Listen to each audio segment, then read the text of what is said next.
الحمدللہ رب العالمین والصلاة والسلام علی سید المرسلین اما بعد فاعوذ باللہ من الشیطان الرجیم بسم اللہ الرحمن الرحیم۔ پڑھیے الصلاة والسلام علیک یا رسول اللہ وعلی آلک واصحابک یا حبیب اللہ۔ الصلاة والسلام علیک یا نبی اللہ وعلی آلک واصحابک یا نور اللہ۔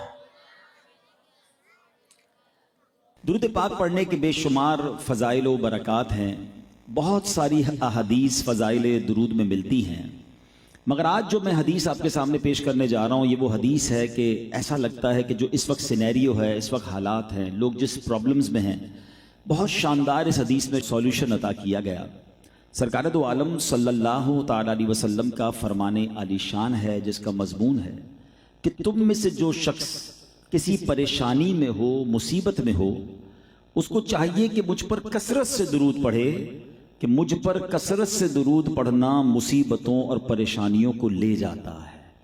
یعنی سبحان اللہ، it means there is a solution for our all problems, کہ ہم ایبنڈنٹلی کثرت سے درود پاک پڑھ لیں۔ سولوشن موجود ہے مگر ہم اس سولوشن کی طرف جاتے نہیں ہیں۔ اگر میں اس طرف سے شروع کروں اور باری باری اگر کوئی ڈائری اور پین ہم چلائیں کہ جناب اپنے اپنے ذرا پرابلمز لکھیں، تو تھوڑی دیر بعد کوئی صاحب آئیں گے، کہیں گے ڈائری فل ہو گئی ہے، ایک اور ڈائری دے دیں، اتنے پرابلمز ہیں۔ یعنی سب کے ساتھ مسائل ہیں، کوئی نہ کوئی ایشو ہے، مگر جو سولوشن ہے، پہلا سولوشن کیا ہے کہ اللہ کی بارگاہ میں دعا کریں۔ رب خود قرآن میں فرماتا ہے ادعونی استجب لکم، مجھ سے دعا کرو میں عطا کروں گا۔ دوسرا سولوشن کیا ہے کہ کثرت سے درود پاک پڑھیں۔ نہ دعا کر رہے ہیں نہ درود پڑھ رہے ہیں، دنیا بھر کے پاس جا رہے ہیں اپنے پرابلمز کے لیے، کہیں ادھر سورس لگا لوں، کہیں ادھر بندہ کوئی ڈھونڈ لوں، کبھی اپنی فائل ادھر موو کروا لوں، مگر جہاں سے مسئلہ حل ہونا ہے اس طرف ہمارا رجوع نہیں ہے۔ اور یقین جانے یہ ماہ رمضان، سبحان اللہ، یہ اتنی بڑی آفر ہے۔ کاروباری لوگ بیٹھے ہیں، ہم نارملی کہتے ہیں یار کوئی آفر ہو، کوئی اسکیم ہو تو بتائیں۔ یہ تو شاندار آفر ہے کہ سبحان اللہ، رمضان کی راتوں میں رحمت کا ندا دینے والا فرشتہ یہ ندا دیتا ہے کوئی مانگنے والا کہ اس کی دعا قبول کی جائے، ہے کوئی سوالی کہ اس کا سوال پورا کیا جائے۔ یعنی ان راتوں میں اس وقت ہم بیٹھے ہیں نا، آسمان سے یہ آوازیں لگ رہی ہوں گی کہ ہے کوئی مانگنے والا، ہے کوئی سوالی، تو یہ راتیں تو مانگنے کی ہیں، دل کھول کے اللہ سے مانگے نا۔ مگر دعا میں بہت زیادہ سستی ہے۔ اے میرے پیارے اسلامی بھائیوں، نبی پاک قدم قدم پر دعائیں کیا کرتے تھے۔ پیارے آقا کتنی دعا کرتے تھے آپ سب کو معلوم ہے، لیکن شاید توجہ نہیں ہوگی، مگر میں توجہ دلاؤں گا تو آپ کو اندازہ ہو جائے گا کہ اس قدر دعائیں کرتے تھے۔ آپ نے سنا ہوگا گھر میں داخل ہونے کی دعا، گھر سے باہر نکلنے کی دعا، کھانا کھانے سے پہلے کی دعا، کھانا کھانے کے بعد کی دعا، پانی پینے سے پہلے کی دعا، پانی پینے کے بعد کی دعا، آئینہ دیکھنے کی دعا، سرما لگانے کی دعا، ایون آپ واش روم میں جا رہے ہیں اس سے پہلے دعا۔ اللہ نے آپ کو فراغت نصیب کر دی، باہر نکل کر پھر شکر ادا کریں۔ سونے سے پہلے کی دعا، جاگنے کے بعد کی دعا۔ آپ اگر ان دعاؤں کو دیکھیں تو یہ کیا ہے؟ It means each and every step اللہ کے پیارے حبیب علیہ الصلوۃ والسلام اپنے رب سے باتیں کیا کرتے تھے، اللہ سے سوال کیا کرتے، اللہ سے عافیت مانگتے تھے۔ اور ہم ہیں کہ پورا دن گزر جائے، ہم اللہ کی بارگاہ میں نہیں مانگتے، ہم بلکہ مسجدوں میں دعائیں ہوتی ہیں تو لوگ دعا سے پہلے نکل جاتے ہیں۔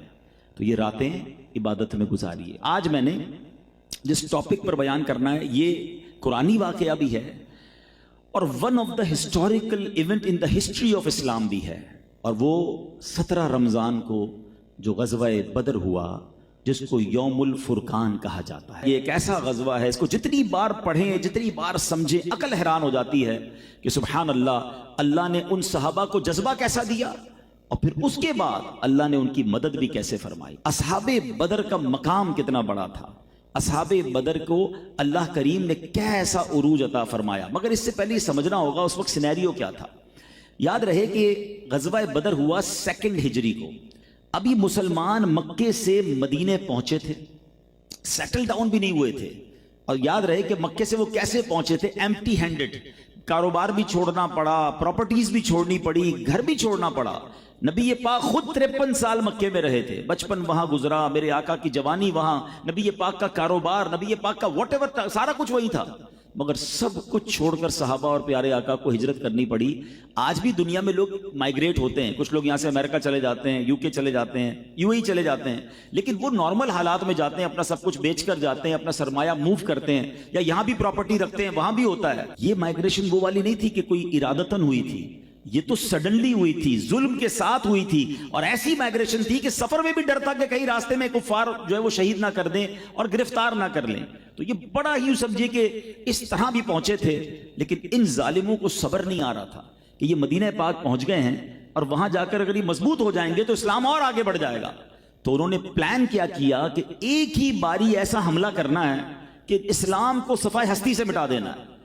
آپ کو یاد ہونا چاہیے کہ اصحاب بدر جو غزوہ بدر میں موجود تھے وہ 313 تھے، یعنی اس وقت اگر کہا جائے کہ دنیا میں مسلمان ہی اتنے تھے، ٹھیک ہے کچھ خواتین مدینہ پاک میں ہوں گی، مگر نبی پاک علیہ الصلوۃ والسلام نے اس رات بھی وہ رات دعاؤں میں گزاری، اور اتنا اللہ کی بارگاہ میں دعا کی کہ پیارے آقا جب ہاتھ اٹھا کر دعا فرماتے تھے تو حضرت ابوبکر صدیق نے دیکھا کہ آپ کی چادر مبارک نیچے تشریف لے آئی، اور انہوں نے آ کے نبی پاک کو سینے سے لگایا، اور مسلمانوں کے پہلے خلیفہ حضرت ابوبکر صدیق رضی اللہ تعالیٰ عنہ نے عرض کی کہ حضور بس اب بس کیجئے، انشاءاللہ ضرور کرم ہوگا، آپ کی دعائیں ضرور برلائیں گی۔ اور نبی پاک کے وہ تاریخی الفاظ یاد رکھیے گا کہ اللہ کے حبیب علیہ الصلوۃ والسلام نے عرض کیا تھا اللہ کی بارگاہ میں کہ اللہ آج یہ لوگ مارے گئے تو پھر کوئی باقی تیرا نام لینے والا باقی نہیں بچے گا۔ اٹ مینز یہ کتنا امپورٹنٹ مارکا تھا۔ ابو جہل اور بڑے بڑے جرنیل آئے تھے اور پوری پریپریشن کے ساتھ آئے تھے۔ مسلمانوں کے پاس 8 تلواریں تھیں، 6 گھوڑے تھے، 313 کا یہ لشکر تھا، اور سامنے 1000 کی فوج ہے، اور وہ لشکر فل پریپریشن کے ساتھ آیا۔ غزوے سے پہلے سرکار دو عالم السلام نے مہاجرین سے پوچھا کہ آپ سب کا کیا خیال ہے، ہم بدر میں جائیں یا رک جائیں، کیونکہ دشمن نے اٹیک تو کر دیا تھا، پلان تو کر دیا تھا۔ تو حضرت ابو بکر صدیق رضی اللہ تعالیٰ عنہ، حضرت عمر فاروق رضی اللہ تعالیٰ عنہ، دیگر صحابہ کرام نے کیا عرض کی، یا رسول اللہ صلی اللہ علیہ وسلم ہم آپ ہی کے لیے مکہ چھوڑ کر آئے ہیں، اپنا گھر قربان کر کر آئے ہیں، یا رسول اللہ اب اپنی جانیں بھی قربان کریں گے، آپ ہمارے بارے میں ایسا غور نہ کریں، آپ فرمائیں کیا کرنا ہے۔ اب جب نبی پاک نے مہاجرین صحابہ کا یہ جواب سنا نا، تو اب انصار صحابہ سے پوچھا۔ انصار صحابہ کون تھے؟ جو مدینے میں پہلے سے سیٹل ڈاؤن تھے، کہ آپ لوگ کیا کہتے ہیں، کیا ہمیں جانا چاہیے؟ تو انصار صحابہ میں سے ایک صحابی تھے حضرت سعد بن عبادہ رضی اللہ تعالیٰ عنہ، کہتے ہیں یا رسول اللہ شاید آپ یہ خیال کر رہے ہیں کہ ہم بدر جائیں نہ جائیں، حضور بدر تو یہ قریب موجود ہے، آپ ہمیں حکم دیں، ہم سمندر میں کودنے کے لیے تیار ہیں، ہم اپنی جانیں دینے کے لیے تیار ہیں۔ اور ایک صحابی نے کھڑے ہو کے عرض کی یا رسول اللہ ہم بنی اسرائیل جیسے نہیں ہیں جنہوں نے حضرت موسیٰ سے کہا تھا۔ آپ کو یاد ہونا چاہیے کہ بنی اسرائیل نے جب حضرت موسیٰ نے انہیں جہاد کا حکم دیا تو انہوں نے کیسا دھوکہ دیا۔ حضرت موسیٰ سے کیا کہا، تو آپ اور آپ کا رب دونوں جاؤ اور لڑائی کرو، ہم نہیں آئیں گے لڑائی کرنے کے لیے، ہم بیٹھے یہاں پر۔ اور اللہ اکبر، صحابہ کہتے ہیں حضور ہم بنی اسرائیل نہیں ہیں، ہم آپ کے صحابہ ہیں، آپ حکم فرمائیں، ہمارا سب کچھ آپ پر قربان ہے۔ اور پھر کیا ہوا کہ نبی پاک کے ان جان نثاروں نے وہ تاریخ رقم کی، اور پھر اللہ کریم نے ان کی غیب سے مدد کیسے فرمائی کہ پھر فرشتوں کی فوج نازل کی گئی۔ یاد رہے کہ اس غزوے کی شان یہ ہے کہ اس میں تمام بڑے صحابہ کرام سبحان اللہ اس میں موجود تھے، اور سرکار دو عالم علیہ الصلوۃ والسلام کی بارگاہ میں آ کر ایک بار جبریل امین نے عرض کی کہ یا رسول اللہ صلی اللہ تعالیٰ علیہ وسلم آپ یہ ارشاد فرمائیں کہ اللہ کی بارگاہ میں بدری صحابہ کا مرتبہ کیا ہے، آپ کیا سمجھتے ہیں ان کو؟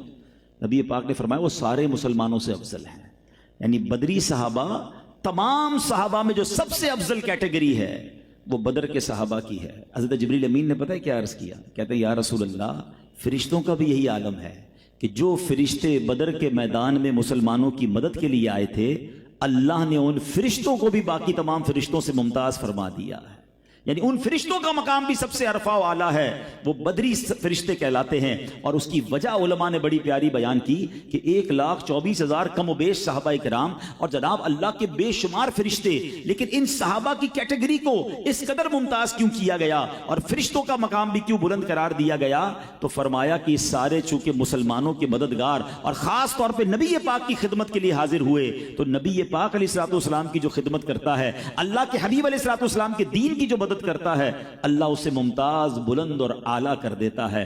آپ آج بھی دیکھیے وہ علماء، وہ دین کا کام کرنے والے جو نبی پاک علیہ الصلوۃ والسلام کی مدح و سرائی کرتے ہیں، ان کی شان بیان کرتے ہیں، ان کے عشق کی بات کرتے ہیں، دین متین کے خدمتگار بنتے ہیں، اللہ آج بھی انہیں عروج عطا فرماتا ہے۔ وہ شاعر لکھتے ہیں نا، ان کے جو غلام ہو گئے، ان کے جو غلام ہو گئے، وقت کے امام ہو گئے، نام لیوا ان کے جو ہوئے، ان کے اونچے نام ہو گئے۔ تو آج بھی نام ان کے اونچے ہو جاتے ہیں جو سرکار دو عالم علیہ الصلوۃ والسلام کا نام لیتے ہیں۔ اب جب یہ صحابہ اپنا سب کچھ جان ہتھیلی پر لے کر بدر کے میدان میں آ گئے تو اب کیا ہوا؟ اب کچھ بڑی کمال کی امداد ہوئی ہے۔ اللہ قرآن مجید میں ارشاد فرماتا ہے، پہلے یہ سمجھیے، وَلَقَدْ نَصَرَكُمُ اللَّهُ بِبَدْرٍ وَأَنْتُمْ أَذِلَّةٌ، اور بے شک اللہ نے بدر میں تمہاری مدد کی جب تم بالکل بے سر و سامان تھے۔ اللہ پاک نے غزوہ بدر میں مسلمانوں کی ثابت قدمی اور دل کی تسلی کے لیے 5000 فرشتوں کی مدد نازل فرمائی۔ اب اس میں دو بڑے پیارے مسئلے بھی حل ہو جاتے ہیں، میں توجہ چاہوں گا، قرآن کریم سے ایک عقیدے کا مسئلہ حل ہو جائے گا۔ پہلی بات تو یہ ہے کہ بدر میں کون آئے تھے؟ فرشتے آئے تھے مدد کو، اور اللہ پاک نے کیا فرمایا؟ وَلَقَدْ نَصَرَكُمُ اللَّهُ، اور بے شک اللہ نے بدر میں تمہاری مدد کی۔ یعنی فرشتے مدد کو آئے تھے، مگر اللہ فرماتا یہ مدد فرشتوں کی نہیں، یہ مدد اللہ کی تھی۔ تو پتہ چلا کہ اللہ پاک کے بندوں کی مدد کرنا اصل میں اللہ پاک ہی کی مدد ہے۔ اور سبحان اللہ، یہ فرشتے کون ہیں؟ قرآن فرماتا ہے عباد مکرمون، فرشتے عزت والے بندے ہیں۔ تو پتہ چلا اللہ پاک کا بندہ مدد فرمائے، جب ان کی مدد اللہ پاک کی مدد ہے، تو جو اللہ پاک کے دوست ہیں جب وہ مدد فرمائیں تو وہ مدد اللہ کی مدد کیوں نہ ہوگی؟ اور دوست کون ہیں؟ اللہ قرآن میں فرماتا ہے الا ان اولیاء اللہ، سن لو بے شک اللہ کے اولیاء، ولی کہتے ہیں دوست کو۔ ارے جب بندے مدد کرے تو رب فرمائے یہ میری مدد ہے، تو اللہ کے ولی بھی اگر کسی کی مدد فرمائے تو دراصل وہ اللہ ہی کی عطا ہوتی ہے۔ اور یہی الحمدللہ ہمارا عقیدہ ہے کہ کوئی ولی، کوئی صحابی، کوئی نبی اپنی طرف سے کسی کو کچھ نہیں دے سکتا، وہ سب رب کے محتاج ہیں، مگر اللہ اپنے مخصوص بندوں کو، اپنے چنے ہوئے بندوں کو کمالات عطا فرماتا ہے۔ اور وہ اگر کسی کی مدد فرمائے تو یہ قرآن سے ثابت کہ اللہ کے بندوں کی مدد جو ہے وہ اللہ ہی کی مدد ہے۔ اب میرے پیارے اسلامی بھائیوں، مدد کیا ہوئی؟ دو تین باتیں بدر کے بارے میں اور پھر بدر کا میسج سمجھیں گے۔ اللہ اصحاب بدر پر کروڑوں رحمتوں کی بارش نازل فرمائے اور ان کے فیوز و برکات سے ہمیں مستفیض فرمائے۔ اب ذرا یاد رکھیے گا بدر کے میدان کا سینیریو کیا تھا۔ کفار پہلے پہنچ چکے تھے، مسلمان بعد میں پہنچے۔ انہوں نے جگہ بڑی اچھی سلیکٹ کر لی اپنی فوج کے لیے، بالکل کانکریٹ زمین تھی، وہاں پانی بھی تھا۔ اب انہوں نے اپنے گھوڑے وغیرہ میں باندھ لیے۔ جب صحابہ کرام پہنچے تو مسلمانوں کو جو جگہ ملی تھی وہ ریتیلی جگہ تھی، انسرٹن جگہ تھی، پانی بھی نہیں تھا۔ مسلمان تھوڑے سے گھبرا گئے کہ ہم وضو کیسے کریں گے، پانی کیسے پیئیں گے۔ سبحان اللہ، ایک مدد یہ آئی کہ بدر والے دن وہاں بارش ہوئی۔ یہ بارش بھی مدد تھی کہ ہوا یہ کہ جو کافروں کی جگہ تھی وہ اب کیچڑ ہو گیا، وہاں پر وہ چکنی ہو گئی کیونکہ وہاں بارش ہو گئی، اور مسلمانوں کی جگہ چونکہ ریت والی تھی وہ اب بڑی سیٹل ڈاؤن ہو گئی۔ مسلمانوں نے پاٹس بھر لیے، پانی بھر لیا، اب وضو بھی ہونے لگا، اب جو ہے وہ نمازوں وغیرہ کی بھی آسانی، پانی پینے کے لیے بھی پانی ہو گیا۔ اس کے بعد کیا ہوا؟ آج ہم 3D اور جناب کمپیوٹر کا زمانہ ہے، ویژولائزیشن کرتے ہیں۔ اب تو لوگ یہ بھی کرتے ہیں کہ تھوڑے لوگ ہوتے ہیں اس کو زیادہ دکھا دیتے ہیں، اپنے جلسے کو، اپنے مجمع کو زیادہ دکھانے کے لیے اب کمپیوٹر کے ذریعے بہت سارے لوگ اپنے بہت ساری کارکردگی کو بڑھا دیتے ہیں، اور بہت سارے لوگ کسی کو کم کرنے کے لیے اس کے کام بندے کم کر دیتے ہیں کمپیوٹر کے ذریعے۔ سنا یہ ہے کہ یہ کام ہو رہا ہوتا ہے، مگر بتاؤں آپ کو 1450 سال پہلے اللہ نے اپنی قدرت کا کیا نظارہ دکھایا۔ مسلمان 313 تھے اور کافر 1000 تھے، تو 313 جو تھے ان کو زیادہ نظر آنے لگے اور وہ ڈر گئے کہ اتنا بڑا لشکر ہے، اور مسلمانوں کو جو وہ 1000 تھے وہ کم نظر آنے لگے، تو ان کی ہمت بڑھ گئی کہ اتنے تھوڑے ہی ہیں، ان کو تو فارغ کر دیں گے ہم۔ تو اللہ کریم نے مسلمانوں کے دلوں میں ہمت ڈالنے کے لیے کفار کی تعداد ان کو کم نظر آنے لگی اور کفار کو مسلمانوں کی تعداد زیادہ نظر آنے لگی۔ ایک اور کمال کی مدد ہوئی، جب بھی یہ حدیثوں میں پڑھتے ہیں حیرانگی ہوتی ہے کہ کیسے پاسبل ہے۔ آج کل ایک فینومینا ڈسکس ہوتا ہے کہ جب بھی کوئی بڑا کام کرنا ہو تو چھوٹی سی پاور نیپ لے لینی چاہیے۔ لوگ شارٹ نیند کرتے ہیں اور تیار ہو جاتے ہیں، آدھے گھنٹے بعد دوبارہ بڑا کام کرنے کے لیے ریفریش ہو جاتے ہیں۔ کو پتہ ہے بدر کے میدان میں کیا ہوا تھا؟ صفیں درست ہو گئی، سامنے دشمن کی فوج ہے، اور احادیث میں مضمون ملتا ہے کہ تمام مسلمانوں پر غنودگی طاری کر دی گئی۔ سارے کے سارے اونگ میں چلے گئے. یہ کیسے پاسبل ہے؟ اللہ کی شان تھی اور نبی پاک کا معجزہ. اور تھوڑی دیر کے بعد جب وہ دوبارہ بیدار ہوتے ہیں تو ایوری بڈی بیکم فریش فور فائٹ، اور سب تیار ہو گئے. یہ مدد بھی ہو گئی. اب لڑائی شروع ہوتی ہے.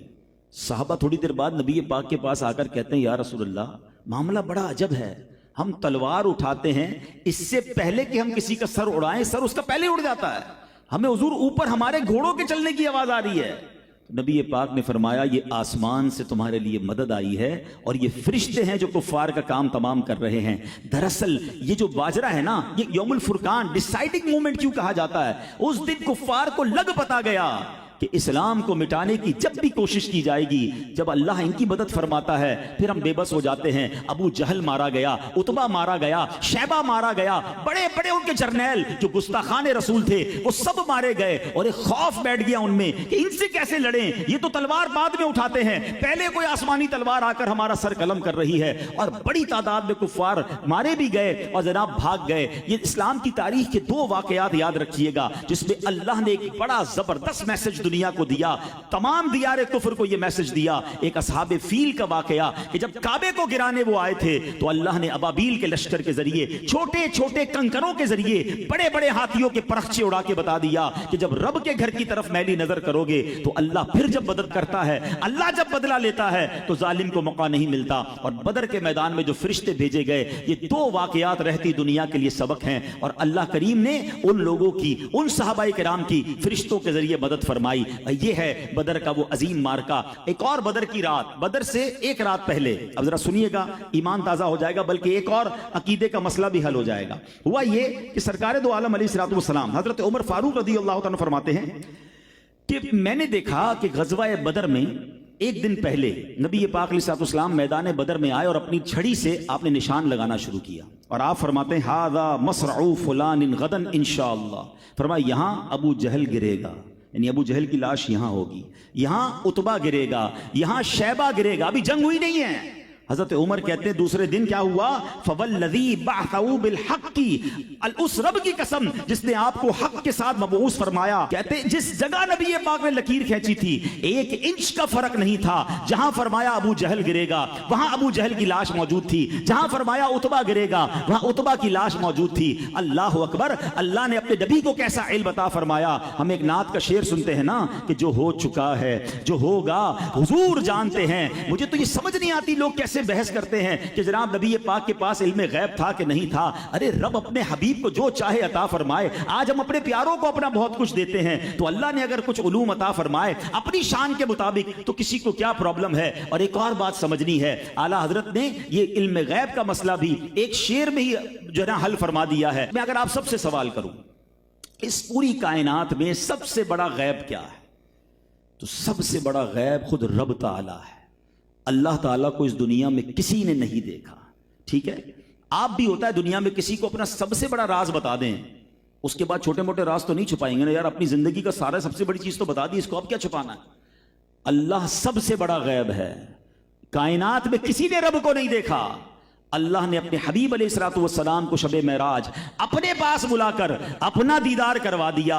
اب بتائیں اور کیا چیز ہے جو رب نے چھپانی ہے. اعلیٰ حضرت نے بڑی کمال کی بات لکھی، لکھتے ہیں اور کوئی غیب کیا تم سے نہا ہو بھلا. یا رسول اللہ اور کون سا غیب ہے جو آپ سے چھپایا جا سکتا ہے؟ اور کوئی غیب کیا تم سے نہا ہو بھلا، جب نہ خدا ہی چھپا تم پہ کروڑوں درود. اب یہ جو مسلم شریف کی میں نے آپ کو حدیث بیان کی کہ نبی پاک نے جہاں لکیر کھینچی وہیں ان کی لاشیں ہیں. علماء نے فرمایا اس میں ایک غیب کی خبر نہیں ہے، اس میں 3 نبی پاک نے خبر دی. مگر پیارے آقا نے بتایا کل مریں گے، وقت موت بتا دیا کہ کل ان کا انتقال ہوگا. نبی پاک نے مقام موت بتا دیا کہ وہ یہاں مریں گے، یہ بھی نبی پاک نے جو فرمایا ویسا ہی ہوا. اور پیارے آقا نے تیسری خبر یہ دی کہ کفر پر مریں گے، یہ ایمان نہیں لائیں گے، کل ان کا لاشا یہاں گرا ہوا ہوگا. تو یہ تینوں خبریں نبی پاک نے مسلم شریف کی میں نے آپ کو حدیث بیان کی کہ پیارے آقا نے ایک دن پہلے ارشاد فرما دی. بہرحال میرے پیارے اسلامی بھائیوں، غزوہ بدر یہ ایسا مارکا ہے جب بھی پڑھتے ہیں ایمان تازہ ہو جاتا ہے. مگر آج ہم آتے ہیں اپنے معاملات کی طرف. اب آتے ہیں آج کے سینیریو کی طرف. آج اس طرح کی باتیں ضرور ہوتی ہیں کہ جناب آج فرشتوں کی مدد کیوں نہیں آتی، آج بھی تو مسلمان ساری دنیا میں پریشان ہیں، فلسطین میں ظلم ہو رہا ہے، دنیا بھر میں مسلمان پیچھے جا رہے ہیں، مظلوم ہیں، زیادتیاں ہو رہی ہیں، اسلامو فوبیا پھیلا ہوا ہے۔ جناب آج اللہ کی طرف سے مدد کیوں نہیں آتی؟ پہلے ابابیل کے لشکر آ جاتے تھے، پہلے جناب جو ہے وہ فرشتوں کی مدد ہوتی تھی، آج بھی تو نبی پاک کا کلمہ پڑھنے والے ہیں، ہم بھی تو مسلمان ہیں، اب مدد کیوں نہیں آتی ہے؟ ہاں، دس از دا بیوٹیفل کوسچن۔ اب آئیے ہم اس کی طرف کچھ انشاءاللہ سمجھتے ہیں۔ پہلے ایک بات سمجھیے گا، اللہ کریم نے قرآن مجید فرقان حمید میں ان لوگوں سے کیا فرمایا تھا؟ وَلَا تَهِنُوا وَلَا تَحْزَنُوا وَلَا تَهِنُوا وَلَا تَحْزَنُوا وَأَنْتُمُ الْأَعْلَوْنَ إِن كُنتُم مُؤْمِنِينَ۔ اللہ فرماتا ہے اور تم ہمت نہ ہارو اور غم نہ کھاؤ، اگر تم ایمان والے ہو تو تم ہی غالب آؤ گے۔ There is only one condition۔ اللہ کی مدد کب آتی ہے؟ جب ہمارا ایمان مضبوط ہو جائے، جب ہم ایمان والے ہو جائیں۔ ہاں، بڑی پیاری بات شاعر مشرق نے لکھی نا، ہماری تمام سوالوں کا جواب ایک ہی شعر میں انہوں نے دے دیا، فضائے بدر پیدا کر فرشتے تیری نصرت کو۔ There is a one condition، وہ فضا بھی تو پیدا کرے نا، وہ بدر والا ماحول بھی تو بنائیں کہ نبی پاک پوچھ رہے ہیں کیا کرنا ہے، کہتے ہیں حضور ہم آپ کے ساتھ ہیں، ہم اپنی سب کچھ قربان کرنے کے لیے تیار ہیں۔ انہوں نے اس لشکر کے معاملات کو نہیں دیکھا، اپنے پاس سامان کی کمی کو نہ دیکھا، وہ نبی پاک کے ساتھ تیار ہو گئے۔ شاعر مشرق لکھتے ہیں فضائے بدر پیدا کر فرشتے تیری نصرت کو، اتر سکتے ہیں گردوں سے کتار اندر کتار، اب بھی آج بھی فرشتے مدد کو آ سکتے ہیں اگر وہ فضائے بدر پیدا ہو جائے، وہ ایمان پیدا ہو جائے، آج بھی ہمارے لیے بڑے بڑے مسئلے حل ہو سکتے ہیں۔ پرابلم یہ ہے وہ ایمان نہیں ہے۔ اب ہمارے ایمان کا پتہ ہے حال کیا ہے؟ ہمارے ایمان کا تو یہ حال ہے، لوگ کہتے ہیں جناب جھوٹ نہیں بولیں گے نا تو کاروبار کیسے چلے گا؟ ساری مارکیٹ جھوٹ بولتی ہے، ہم سچ بولیں گے تو ہمارا سودا ہی نہیں بکے گا۔ حضرت ملاوٹ نہیں کریں گے تو ملاوٹ سبھی کر رہے ہیں، ہمیں بھی تھوڑا بہت ڈاج کرنا پڑتا ہے۔ سود پر کاروبار اگر ہم چھوڑ دیں گے تو ساری فیکٹری بیچنی پڑ جائے گی، ہمارا تو سارا امپائر ہی جناب اس پہ کھڑا ہوا ہے۔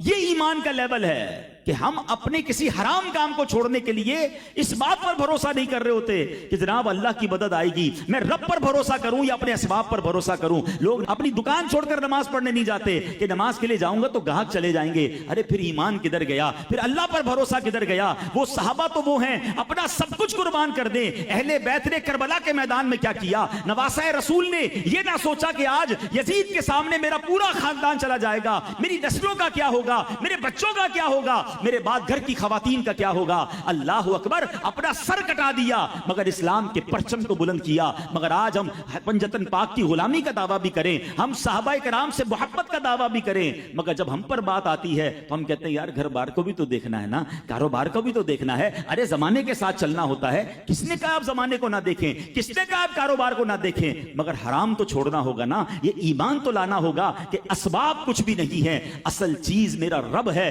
اس کی قدرت ہے، وہ چاہے گا تو یہ اسباب مدد کریں گے۔ ہم اور آپ سوچتے ہیں اس مارکیٹ میں دکان ملی نا تو کاروبار چلے گا، یہاں پلازا بنا لیا تو مال بک جائے گا، جناب اس ملک کا پاسپورٹ مل گیا تو میں جناب ترقی کر جاؤں گا۔ ایک بات یاد کر لیں، آپ ہر چیز کر لیں، اگر رب نے نہیں چاہنا تو اس دکان نے نہیں چلنا ہے، اس پاسپورٹ نے آپ کو مدد نہیں کرنی ہے، اس پیسے نے آپ کی مدد نہیں کرنی ہے۔ میں اس کو ایک اور انداز سے آپ کو سمجھاتا ہوں۔ لوگ اسباب کی طرف توجہ کرتے ہیں نا، یار یہ چیز ہونی چاہیے۔ میں اب آپ کو اپنی باڈی پارٹس بتاتا ہوں۔ ہماری باڈی میں پارٹس ایگزسٹ کرتے ہیں۔ ہاتھ، لوگ کہتے ہیں ہاتھ ہے تو بڑے کام کی چیز ہے، آنکھیں ہیں بڑی کام کی چیز ہے، کان ہے تو میں سن رہا ہوں، پیر ہے تو میں چل رہا ہوں۔ یہ ہماری بھول ہے۔ ہاتھ ہوتے ہیں لیکن رب نہ چاہے تو یہ ہاتھ کام نہیں کرتے ہیں۔ آپ نے کئی ایسے ہاتھ والے دیکھے ہوں گے جن کا ہاتھ نہیں اٹھتا ہے، وہ ہاتھ گرپ نہیں کر رہا۔ ارے ایگزسٹ تو کر رہا ہے ہاتھ، باڈی میں ہاتھ تو تھا۔ It means part of the body is nothing. اس پارٹ میں، اس ہاتھ میں قوت رب نے دینی ہے۔ ہمارے ایک بہت اچھے دوست ہیں، ڈی ایچ اے میں رہتے ہیں، ان کے ساتھ ایک پرابلم ہوا، اور پرابلم یہ ہوا کہ ان کو سٹروک ہوا، اور سٹروک کے بعد میں ان سے ملنے گیا تو ماشاءاللہ کافی سیٹل ہو گئے تھے۔ میں نے کہا طبیعت کیسی ہے؟ کہتے طبیعت تو ٹھیک ہے مگر ایک پرابلم یہ ہو گیا ہے کہ میری ہینڈ رائٹنگ واپس نہیں آ رہی ہے، میں سائن نہیں کر پا رہا ہوں۔ آپ ذرا غور سے سنیے گا، میں خود حیران ہو گیا۔ میں نے کہا اس سے کیا پرابلم ہو رہا ہے آپ کو؟ کہتے سٹروک ہوا، ہاتھ کی ورزش کر کے اب ہاتھ موو تو کر رہا ہے مگر میں پین نہیں پکڑ پاتا تھا، اب پین پکڑی ہے تو میری ہینڈ رائٹنگ نہیں آ رہی ہے۔ تو میں نے کہا ہینڈ رائٹنگ سے کیا مسئلہ، آج کل تو کون ٹائپ کرتا ہے؟ کہتے میری چیک بک پہ سائن نہیں ہو رہی، اور میری فیکٹری میں سینکڑوں لوگ کام کرتے ہیں، مجھے سیلری دینی ہے۔ میں 1.5 ہفتے تک، 1 ہفتے تک سائن کی پریکٹس کرتا رہا، میری سائن نہیں بنی۔ میں بینک اپنی وائف کو لے کر گیا، آئی اسکین کے ذریعے، فنگر پرنٹ کے ذریعے میرا اکاؤنٹ پھر میں نے اپنی وائف کے نام ٹرانسفر کیا اور پھر اماؤنٹ باہر نکلی. میں سوچنے لگا یا اللہ میں نے اس نعمت پر تیرا کب شکر ادا کیا؟ میں نے کبھی شکر ادا کیا کہ میں پین پکڑتا ہوں، میری ایک سائن بھی ہے، میرے ہاتھوں میں گرپ بھی ہے. ہم کہتے ہاتھ ہے نا بس بہت ہے، نہیں، اس ہاتھ میں طاقت رب نے دینی ہے. آپ نے نابینا کو دیکھا ہوگا، آنکھیں لگی بھی ہوتی ہیں، آپ نے نابینا کو بغیر آنکھوں والا نہیں دیکھا ہوگا. آپ ہاتھ ہلاتے ہیں تو پتہ چلتا ہے بیچارہ دیکھ نہیں رہا. اس کا مطلب آنکھیں ہونا اور ہے، آنکھوں میں نور رب نے دینا ہے. کان والے ہوتے ہیں جو بہرے ہوتے ہیں، جو سن نہیں سکتے، ان کے کان لگے ہوئے ہوتے ہیں، part of the body is there. مگر اللہ نے جب اس کو سننے کی طاقت دینی ہے تو اس نے سننا ہے. جو گونگے ہوتے ہیں ان کی زبان کٹی بھی نہیں ہوتی، زبان لگی ہوتی ہے مگر آواز ہی نہیں نکلتی، عجیب و غریب آوازیں نکلتی، بیچارہ اشارے کرتا ہے. زبان کمال نہیں ہے، اس زبان میں بولنے کی طاقت رب نے دینی ہے. تو پلیز یہ بات سمجھیے کہ جس دن لیول آف ایمان یہ ہو گیا نا کہ میں کچھ بھی نہیں، میرے پاس اسباب، مال، دنیا کا عہدہ کچھ بھی ہے، یہ کچھ بھی نہیں، اگر رب نے چاہنا ہے، اللہ نے مدد کرنی ہے تو یہ تمام چیزیں مجھے انشاءاللہ اس میں فائدہ دیں گی. تو اے میرے پیارے اسلامی بھائیوں، اصحاب بدر سے ہمیں یہ پیغام لینا ہے، اس واقعے سے ہمیں یہ پیغام لینا ہے کہ اگر ہم اللہ پر بھروسہ کر لیں، ہم اللہ کی عطا پر بھروسہ کریں، اللہ پر توکل کریں، تو آج بھی فرشتوں کی مدد آ سکتی ہے، آج بھی غیب سے مدد آ سکتی ہے. بس ہمیں ایمان کا لیول وہ اٹھانا ہے. اب آپ کے ذہن میں سوال ہوگا کہ ہم مسلمان تو ہیں جناب، اب ایمان مضبوط کیسے ہو سکتا ہے؟ سرکار دو عالم علیہ الصلوۃ والسلام کی حدیث یہ ہے، نبی پاک نے فرمایا بندہ اس وقت تک کامل مومن نہیں ہو سکتا جب تک اپنے مسلمان بھائی کے لیے وہ پسند کرے جو اپنے لیے پسند کرتا ہے. مسلمان بھائی کے لیے کیا پسند کرنا ہے؟ جو اپنے لیے پسند کرتا ہے. ہم سب چاہتے ہیں میری عزت ہو، ہم دوسروں کی بھی عزت کریں نا. ہم سب چاہتے ہیں میرے ساتھ دھوکہ نہ ہو، ہم دوسروں کو بھی دھوکہ نہ دیں. ہم چاہتے ہیں جناب میرے ساتھ لوگ پیار سے بات کریں، میں بھی دوسرے سے پیار سے بات کروں. یہ یاد رکھیے گا، کامل مومن ہونے کے لیے ضروری ہے کہ بندہ دوسرے مسلمان کے لیے وہی پسند کرے جو اپنے لیے پسند کرتا ہے. ایک حدیث شریف میں آیا اس کا ایمان کامل نہیں جو امانت دار نہیں ہے. اب غور کریں، ہم امانت دار ہیں؟ کیا لوگ ہم سے کاروبار کرنے میں مطمئن ہیں؟ اپنی امانتیں ہمارے پاس رکھوائیں تو ان کو خوشی ہوتی ہے یا رات بھر ٹینشن میں رہتے ہیں؟ غور کیجئے، کامل مومن وہ ہے جو امانت دار ہے. ایک جگہ پیارے آقا علیہ الصلوۃ والسلام فرماتے ہیں اس کا دین نہیں جو وعدے کا پابند نہیں ہے. اب بتائیے، اب تو جملہ مشہور کر دیا گیا، وہ وعدہ ہی کیا جو وفا ہو جائے. ارے وعدہ ہوتا ہی وفا کرنے کے لیے، مسلمان تو وعدوں کا پابند ہوتا ہے. ایک واقعہ آپ کو سناؤں جس سے اندازہ ہوگا کہ اب مسلمانوں کا حال کیا ہو گیا ہے. مسلمان نے غیر مسلم کو قرضہ دیا اور اس کا ٹائم آ گیا، وہ پیسے مانگتا، وہ پیسے دیتا ہی نہیں تھا، پیسے مانگا، پیسے دیتا ہی نہیں ہے. اب اس نے کہا جب نہیں مانتا تو وہ ان کے پادری کے پاس چلا گیا کہ جناب میں نے آپ کے مذہب کے بندے کو پیسے دیے ہیں، مہربانی کریں مجھے پیسے نہیں دیتا. انہوں نے کہا میں ایک پرچی دیتا ہوں، جا کے اس کو دے دینا. انہوں نے پرچی لکھ کے دی، جا کر اس کو پرچی دی، اس نے فوراً پیسے نکال کے دے دیے. کہتا یار پیسے بعد میں لوں گا، پہلے بتاؤ پرچی پہ کیا لکھا ہے. مجھے تو کتنے مہینے ہو گئے پیسے مانگتے ہوئے جواب نہیں دیتے تھے، ایک پرچی پر پیسے دے دیے. بڑی بحث کی، پرچی نہیں دکھا رہا تھا، زبردستی اس سے پرچی لے کے دیکھی تو اس پادری نے پتہ کیا لکھا تھا کہ لگتا ہے تم مسلمان ہو گئے جو لوگوں کے پیسے ٹائم پہ نہیں دے رہے. اب بتائیں، ایک طرف تو نبی پاک ہمیں وعدوں کی پاسداری کا درس دیں اور آج ہم وعدوں کی پاسداری نہ کریں. ایمان ہے تو ایمان کو انہینس کرنا ہے. سرکار دو عالم علیہ الصلوۃ والسلام فرماتے مومن تانا دینے والا، لعنت کرنے والا، بیہودہ باتیں کرنے والا نہیں ہوتا. آقا فرماتے ہیں جس کے شر سے اس کا پڑوسی محفوظ نہ ہو وہ کامل مومن نہیں ہے. تو یہ چند باتیں یاد کر لیجئے کہ اخلاق اچھے کیجئے، مسلمانوں کے ساتھ اچھا برتاؤ کیجئے، اگر ماں باپ ناراض ہیں انہیں راضی کیجئے، رشتہ داروں میں دوریاں ہیں محبتیں بانٹیے، اور آئیے اپنے ایمان کو مضبوط کرتے ہیں. اللہ اصحاب بدر کے صدقے ہمارے ایمانوں کو مضبوط فرمائے، ان کے صدقے ہم پر اپنی رحمتوں کی بارش نازل فرمائے. صلو علی الحبیب صلی اللہ تعالی